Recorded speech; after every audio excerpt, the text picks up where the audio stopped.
I would like to get your great sage advice on a certain lady. We'll call her Melly, that I can't get off my fucking mind. And if Nia is around, I wouldn't mind some womanly advice, too. You know what? She's in the kitchen where she fucking belongs, making me a goddamn dinner.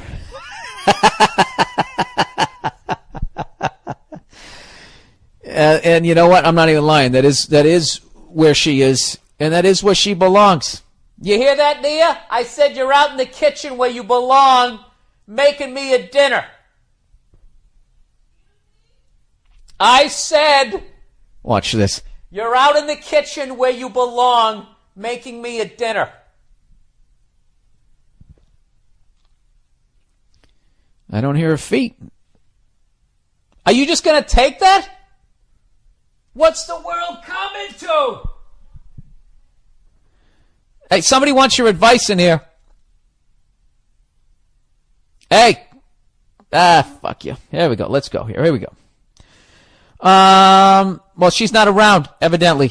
She's probably watching one of those shows where people dance with no shirts on. Dancing like a 2-year relationship. They seem to always be dancing some sort of relationship. Okay, in this dance, like, he loves her, but he can't be with her because the king said don't do it, and, really? That's what you're doing there? I thought you guys were just spinning around on tables.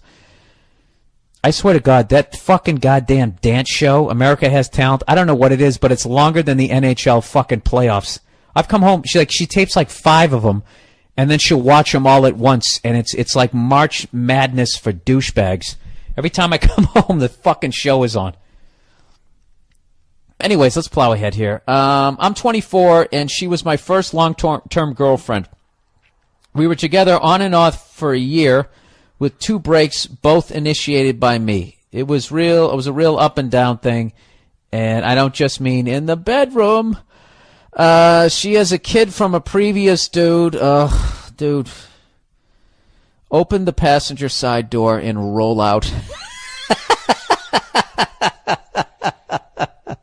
I'm kidding. There's nothing wrong if she has a kid, but, you know, you're just adding a degree of difficulty that doesn't need to happen. Kind of like when the Rams played the Patriots in the Super Bowl. There was no reason not to use Marshall Faulk, but for some reason they didn't. Added a degree of difficulty, and what happened? The kick is up, and it's good. All right, plowing ahead here. So anyway, she had a kid from a previous dude, and I got along well with the kid, and I guess it's really matured me to play stepdad for a year. She had a lot of mental issues, medication. She left a scar on my upper arm when she bit me. Lots of suicide threats.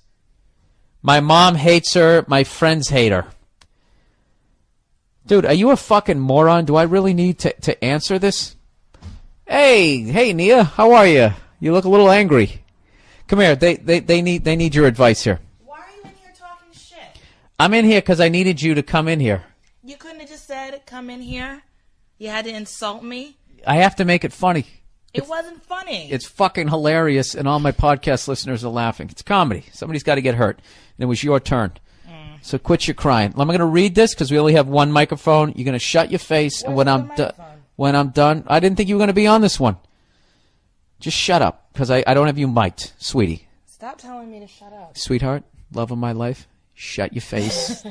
And let me read the rest of this. No, read it. All right, here we go. Dinner's ready, by the way. All right. Jerk. Let me plow through this here, because the listeners already heard this. All right, he's 24 years old. He had a long-term girlfriend. They were on and off for 2 years. She has a kid from a previous relationship. He didn't mind playing stepdad. She has a lot of mental issues. She's on medication. She left a scar on his upper arm where she bit him. Lots of suicide threats. You should see the face she's making right now, sir. My mom hates her. My friends hate her. For some reason, this guy needs advice.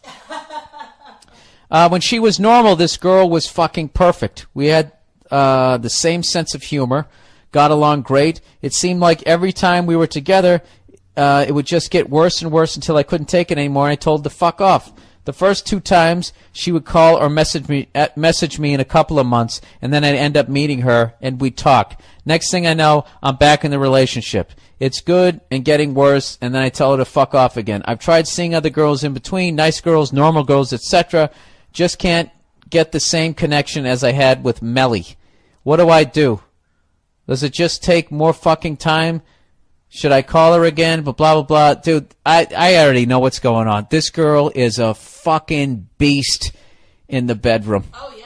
She's an absolute beast in the bedroom, and he's running back to the best pussy he ever had, because other than that, there's no fucking... Come here. There's no reason. Yeah, crazy women are insane in bed. Yeah. No pun intended. Yeah, no, she's probably really good in bed because she's crazy.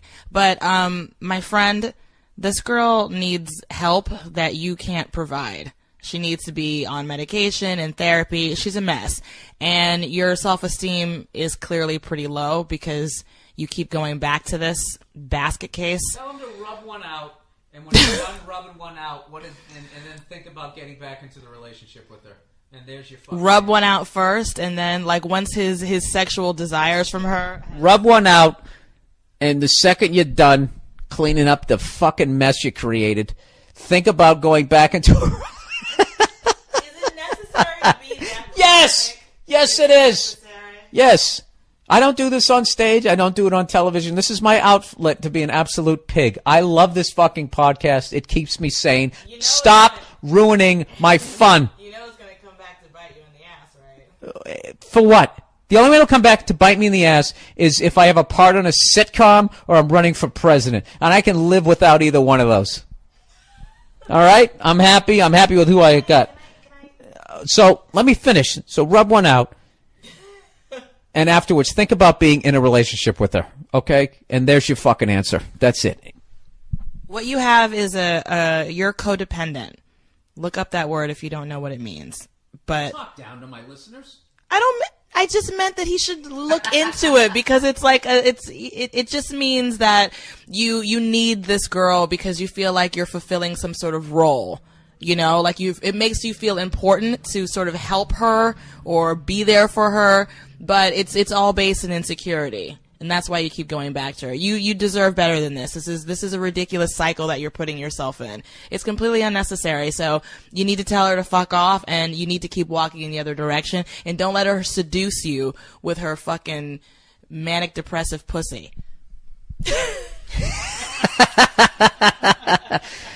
Nia Hill, everybody. God bless you. Now get out there and plate my food, woman.